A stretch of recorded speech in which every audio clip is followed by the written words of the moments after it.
Hi, welcome back to my channel. My name is Isabel. I like coffee with my coffee. I'm a no bullshit kind of girl. No room for creamer or that vanilla stuff either. I need something. And today we're not talking about a specific book, but we are going to talk about how can you enhance your reading experience for those readings that you do for school. Now, I study English Lit. I'm in the humanities, so maybe if you have different types of classes. So this advice and this method that I follow, it's more for those type of classes when you have to read a very long essay, critical theory, yada, yada, yada. And maybe you have to read this to prepare for a class. And when you go there, the professor is not going to go over the material or you have to come up with questions or you have to present it to your class. And you need to make sure that you master the material as best as you can. So with that in mind, I'm going to show you what I do for my master programs now when I have those readings, because that's basically all I do. Have these challenging readings and try to make sense of it so I can talk about it in class. But this is a method that I developed under my undergrad where I got all my skills. So really it can help you a lot, even if you're a high school student or you're barely starting and you want to do a deep dive into all these readings. I'm currently doing all my classes and my annotations and my readings online.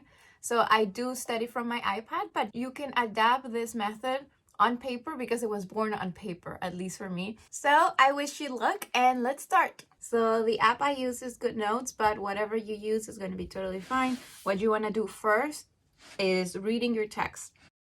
And that's probably the most challenging part because that's the part that really needs your full attention. For example, I'm going to be reading Manuscript Illumination and the Art of Copulation by Michel Camille, and this is just a chapter in a book that I have to read. It's like 40 pages and it's going to be heavy with terms and with theory. Try to have all your distractions away, put your phone away, your computer. What I like doing in my iPad is that I have no social media apps downloaded. I only have apps for school. So I know that when I'm holding this thing, I only have the opportunity to actually do schoolwork. So go read your text. What I like doing is that I have a specific highlighter color for the class notes that I'm taking. So for this class, it's a green class in my head. So when I take my notes for class and I'm highlighting the part of the text, I only do it with green. And when I'm in the class, I do it with a different color. I usually just do standard bright yellow. So I know what did the professor said that was important and what I mark as important. So when I'm doing the revising of it, I know what was my personal view of important and what was the canon of the class that the professor actually said. And as you get better and better at taking notes and to really focus on what the text is trying to tell you, you will find that what the professor is saying that is important, you already highlighted. And that's always great. But sometimes we forget something. And I'm going to skip the part when I'm reading it because I don't think you want to see me do that. But when you are reading, keep a pen with you and the highlighter. The pen, I would recommend it also for being a different color, but that doesn't have to be. Whenever you see a concept or something that you don't understand, just underline it. And if you understand it with the context of the paragraph, maybe it's okay. But I would stop and try to search it first, because sometimes in this type of very theoretical and heavy in concepts, the authors don't stop and explain it to you because they already believe that you know these concepts. Keep it in mind and research it while you're reading it. So just stop and make a little note on the margin. Congrats, you're done with the first part of reading. Give yourself a break, get a beverage or a snack, and try to digest what you just read. At the top of your reading or at the beginning or some spot that you have in the page, I want you to write what was the argument in a freaking sentence. Like, I don't need a paragraph.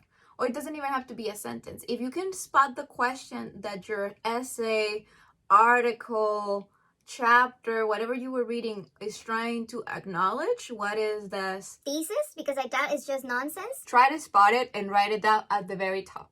You got it? Okay. That is going to be our roadmap. Now I want you to do a second reading. This second reading, you're going to go over what you just highlighted. And I want you to go paragraph by paragraph. If you can reconstruct what the first paragraph was trying to say just by your highlighted key parts, then you did a good job. If you don't understand what the first paragraph was trying to tell you since the very beginning and how it ties up with that initial question, then maybe you should go over it. And now what we're going to do is something called reverse outline. An outline is what you write down before you write an essay, in case this is yours. So you write that in your first paragraph of argument, you want to tackle this, or you want to answer this question, and you want to do this example. And then the next and the next and the next. It's kind of like the body of your essay. And I'm sure that you have done it before. But now with this essay that you didn't write yourself, you're just going to do a reverse outline in the sense that in the margins, you're going to write down those objectives in the first paragraph, in the second paragraph, and so forth and so forth. So when you go back, you can just move around your pages and see in the margins how is it being built up. So that's what we're going to do now. This is excellent for when you come back to this text during the class a little bit before or time afterwards when you have a test or an essay, and now you can see those notes and you don't have to reread the whole text. Got your reverse outline? Great. So you might have noticed that when you were doing that paragraph per paragraph, you might have skipped paragraphs when you didn't highlight anything. Well, in those parts, I hope you noticed that they did have something useful in them. Sometimes when we are reading and highlighting in our first reading, we are already in the text. We can already know where we're going. So that's why the second revision is important, because then maybe when you were reading all the highlighted parts, you were like, I don't understand how we're jumping from this part to the other. And then you revise those paragraphs that were skipped the first time as not important, and then you reconsider them and you're like, see, there is a spot here when I need to get to the other part. And this is what you need to know and understand about essays and texts that is also going to help you write your own. Each part of an essay and each paragraph should lead you to the next. It's kind of like water and rhythm. And You don't want to have it. You want it to flow. What I mean is that when you are reconstructing these arguments in these annotations in the margins, you're going to notice that maybe the author did so many introductory points to get you to that point that he wanted to talk about since the very beginning, because you notice that question that he posed in his thesis, but then they slowly bring you to that point. For example, I can tell you about my text, and this is going to be my next tip. If you have someone to talk about, maybe you don't, so maybe you can record yourself, but try to explain your text to someone else.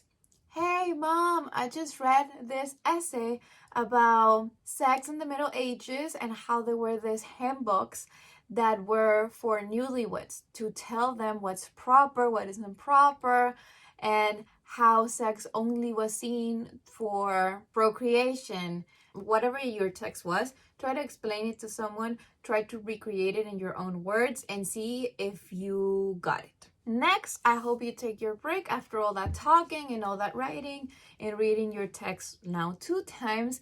Now we're gonna have the last and final step. We are going to do a sheet with all that information. Remember, all those notes that we took are still within the text and they're messy and they might be difficult to understand in 3 months. Right now you understand it is fresh, but if you want to revise and retake this information, it will be a little bit tough. So what you're gonna do is that you're gonna open a new document, a new note. You're gonna take a piece of paper from your notebook, whatever you use is gonna be fine. And let me show you the format we're gonna do. I already have them as a preset in my apps because I use it all the time for each one of my classes. But it's basically this. It's the simplest form that you'll find. And on each side of the line, you're gonna have argument. You're gonna start with your argument. I want you to dump it all in. What was this text talking about? What did it argue? Then I have stronger. There you're going to talk about the strengths of this essay text. You're going to talk about when was it more convincing, when it had those moments when you were like, damn, yes. Next we have weakest, and that's when it gets spicy. You're going to write down the parts that you thought weren't that great, and believe me, there's always a part like that. No one is a perfect writer, and maybe it's not that bad, but maybe you didn't understand it because the author assumed that you know something that you don't, and maybe that's a weakness, because shouldn't they be able to make everyone understand what they're talking about even when they don't have this theoretical knowledge yet? There you're gonna write down parts that you didn't understand, maybe examples that they just threw in and they didn't fully explain, or that you didn't see how was it connecting to the other things and it felt like a bump in that smooth rhythm that I told you about. There, the best part is the improvements and questions part. Improvements, it could just be in that weak part, I would have just explained it a little bit further or not included at all. Or I would have bring up a different example, maybe something more easy to understand. Or maybe I would have cut the paragraphs because they were too long. It could be anything. The questions part is the most important part, in my opinion, next to the argument. Why? Because this is what's going to actually help you for your class that you're preparing for. What a professor really likes and what a discussion group is about it's all about the questions that you want to pose for the group to discuss. For example, if there is a problematic in the text. And for the questions, I would like you to consider different types of questions. Do you have contradictory points that you want to bring up? That is there something in the text that you want to debate about? Is there a question that you have about how is it this the outcome and not this? You can do those types of questions. You can do questions about application, and you can use those questions to be like, okay, now with this theory, how can we use it to actually apply it for a text? How can we use it for reading our text in class? Or maybe you can bring your own reading about something that you're talking in your class. For example, let's use the text of last video, The Bluest Eye. If you're reading a feminist theory or maybe Marxist theory, how can you apply those concepts in your last reading for the class or a novel that you really like? Those could be really interesting questions that spark conversation and are gonna make you understand the text better because you can actually use it. Then we have questions about extension. Those are usually my favorite because I always like taking things to the next level and making everything more complicated for me. But questions about extension is how can we take these themes and this knowledge and these theories further? How can we expand it? How can we bring new things to this, etc.? We can also bring in complication questions. And those type of questions are when you say, okay, yeah, I understand how this theory can apply in these examples that the author is giving me, but this person is not taking into account X thing. That can also be very interesting for your professor, especially because it's going to let them know that you have this critical thinking abilities, that you can see beyond what is written, and you always have to be critical about what you're reading. You cannot take this theoretical essays or criticism as granted as completely truthful, because you're going to have that in this week. And next week, you might be reading a totally well-written essay contradicting the first one that you read. And you're not going to say that both are right, or that both are strong, or that both are weak. Then what is what you believe in? Because then how do we draw from both? How do we complete them? You have to always keep in mind that you are a critic. You might feel like a student who just is trying to absorb knowledge and get out of there as quickly as possible. But you are a critic. You have authority over this text. You are the one reading them. You're the one digesting them.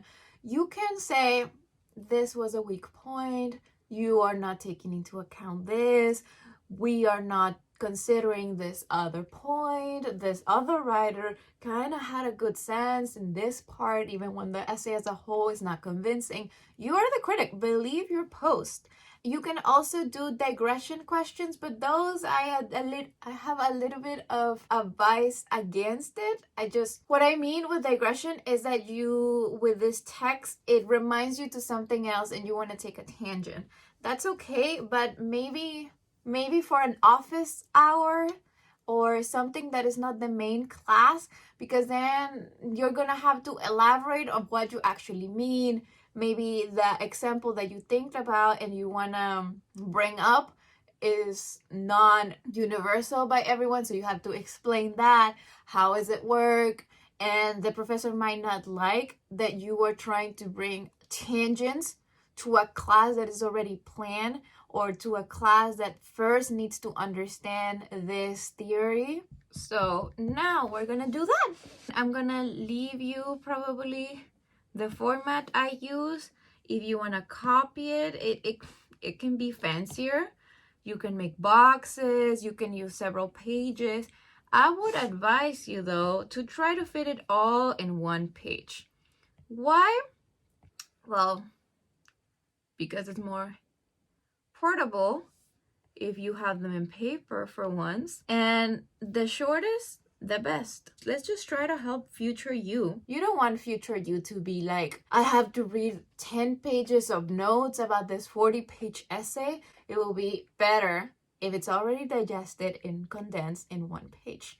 At least that's how I like it. So also, this doesn't have to be any fancy paragraph thing. Still, sentences, all those things that you wrote in the margins, try to form them into something that works without the text right next to it. So maybe if you have an arrow and then says gender roles, and it only says gender roles, if you're flipping back, you're gonna be like, huh, gender roles? So try to make a sentence that kind of evokes what you were thinking about or what the text was saying. And now you can say Victorian gender roles were explicit in sensational novels and can be seen as reinforcing of moral values. Okay, that is a sentence that you can kind of understand what it was talking about.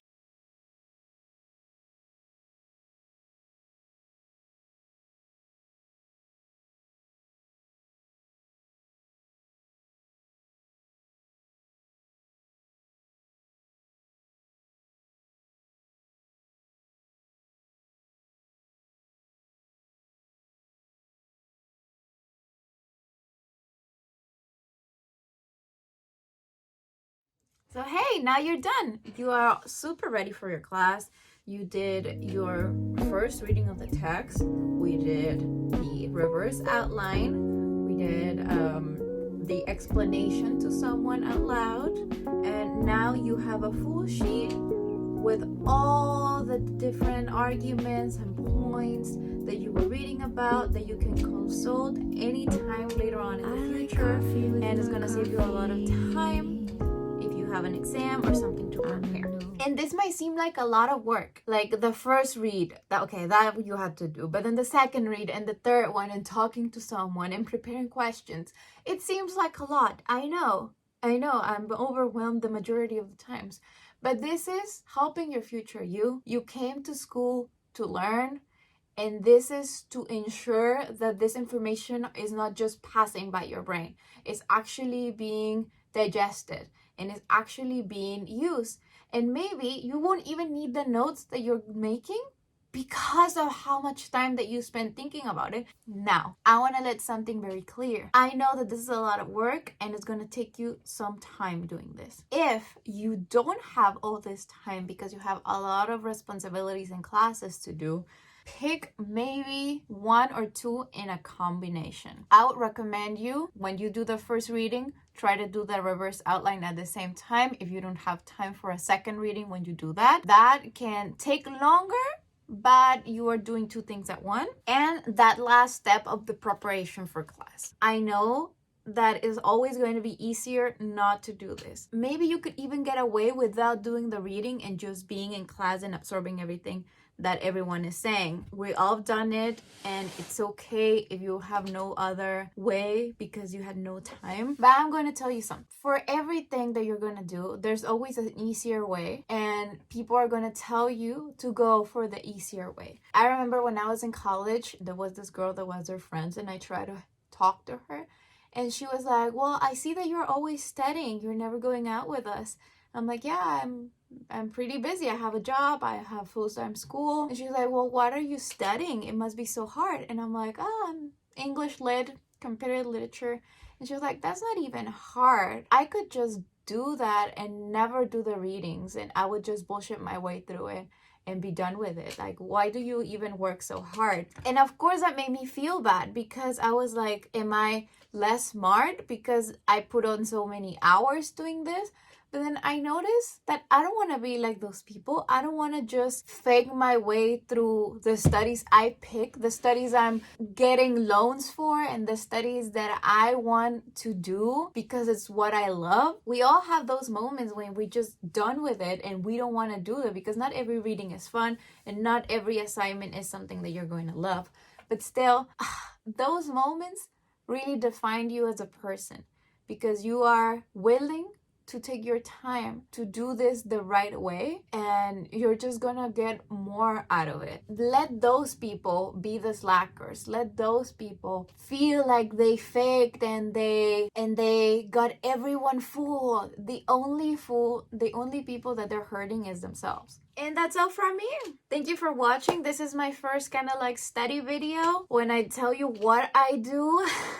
If you like it, if you would like to have more, maybe how to annotate a novel, or how do I prepare presentations. I have one in poetry that is like very early on in my channel that you can also check out, or I don't know.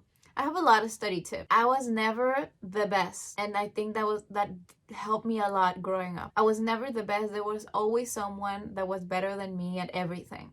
So I got to really see how I worked. I got to perfect my techniques and understand how I can do my best all the time. Like I'm never working halfway. I'm always 100% in, and I think that's something that distinguished me as a student. I'm hardworking.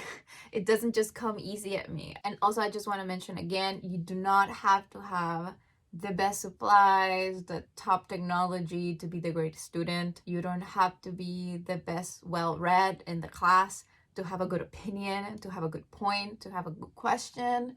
It doesn't matter where you come from. It doesn't matter if you come from Mexico and you're studying in another country. If your parents never went to college. My parents didn't even go to high school. It doesn't matter if you're in a classroom feeling insecure about your brain. I can tell you that it's so rewarding doing all this work and noticing that people do not care like you do. It might be contradictory because I said that can make you feel bad, but that can also make you feel great. You can be like, wow, these people are so privileged that they don't even spend time doing this almost leisure activity. Studying is a big ass privilege that we all have. Can you imagine? Instead of working the fields or working in a factory like my parents did, I get to sit around all day reading stuff and thinking about stuff. Really?